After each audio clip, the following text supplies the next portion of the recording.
m'appelle Hugo Placet, je suis diplômé de Sciences Po Paris et chargé de cours à Sciences Po Paris.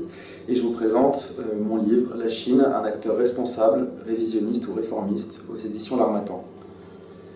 Alors, comment je suis arrivé en fait à m'interroger sur l'acteur Chine? Pendant les études à Sciences Po, on a une troisième année qui est à l'étranger. Et je suis allé à Shanghai, à l'école normale supérieure de Chine de l'Est à Shanghai, et c'est là que j'ai commencé à m'intéresser au récit politique chinois. C'est-à-dire, j'étais assez étonné finalement que les professeurs que j'avais n'étaient pas spécialement censurés sur des enjeux comme le Tibet ou Tiananmen, et avaient un discours politique construit. Et c'est le début en fait de mon projet, c'était d'étudier ces discours politiques-là, et de savoir alors, ce que la Chine finalement disait d'elle-même. Et ce livre, en fait, va être dans cette dichotomie entre ce que la Chine dit d'elle-même et les observations, les analyses que j'ai pu recueillir en parallèle. Et on fait un va-et-vient comme ça entre le discours et la perception.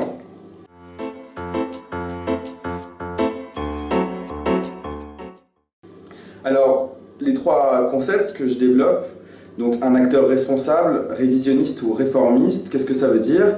Responsable, ça a une polysémie. C'est à la fois la Chine qui a pris un rôle de plus en plus important sur la scène internationale aux Nations Unies. Donc elle est de fait, de par sa place au Conseil de sécurité des Nations Unies, responsable de l'ordre international aujourd'hui.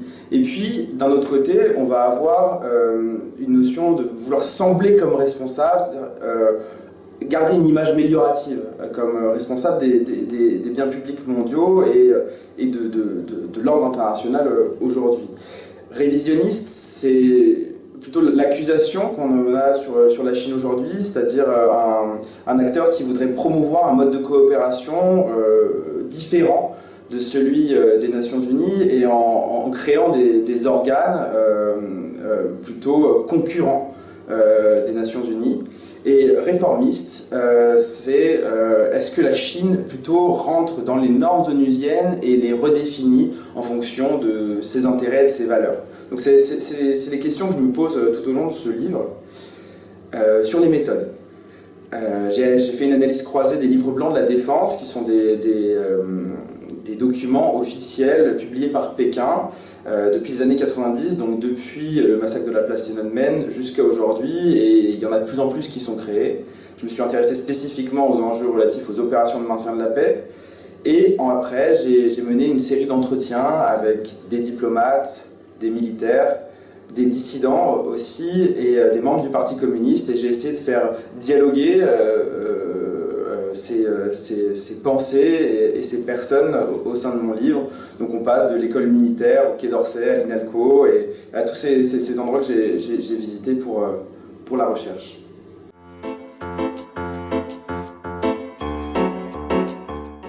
Sur les thèses de l'ouvrage, moi j'en ai deux principales. Je vais essayer par une espèce de cohérence des discours déconstruire en partie le fait que le leader est seul responsable des changements de cap de la politique étrangère, chinoise en l'occurrence, mais c'est souvent un biais qu'on peut avoir, notamment pour les régimes autoritaires, c'est de penser que le leader charismatique, au sens weberien, va, de par juste sa volonté de puissance, en fait, changer du tout au tout une politique étrangère. Et j'essaye de montrer que oui, ça a une importance, mais qu'en même temps, il y a des déterminants structurels, l'économie, etc. Et d'essayer de le prouver, en fait, par une montée en puissance de la Chine progressive.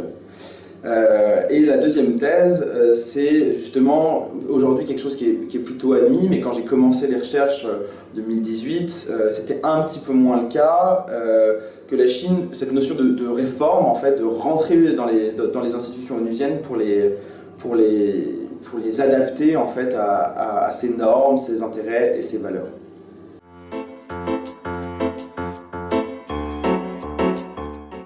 Et pour introduire cet ouvrage, pour donner envie de le lire, il y a une citation que j'aime beaucoup. Alors tous les entretiens dans ce livre sont anonymisés, donc je ne peux pas dire exactement qui me l'a dit, mais il y a une citation que j'aime beaucoup et qui ouvre le livre finalement, qui dit « Il y a une autre dimension verticale, une profondeur liée toujours à notre compréhension des contextes, des acteurs, des représentations, des enjeux, des institutions, etc. Nous ne pouvons pas toujours tout saisir de l'extérieur. Nous pouvons en saisir une partie, mais les meilleurs chercheurs sont capables de saisir, à travers tous ces facteurs qui sont autant de miroirs, une petite partie pour pénétrer un peu plus la compréhension de la société. Regarde des choses que les gens de l'intérieur ne regardent pas. À l'extérieur, regarde ce que les intelligences un peu banales n'ont pas vu. Il faut que tu réussisses à voir cela. Je pense comprendre la Chine, mais quelle Chine ?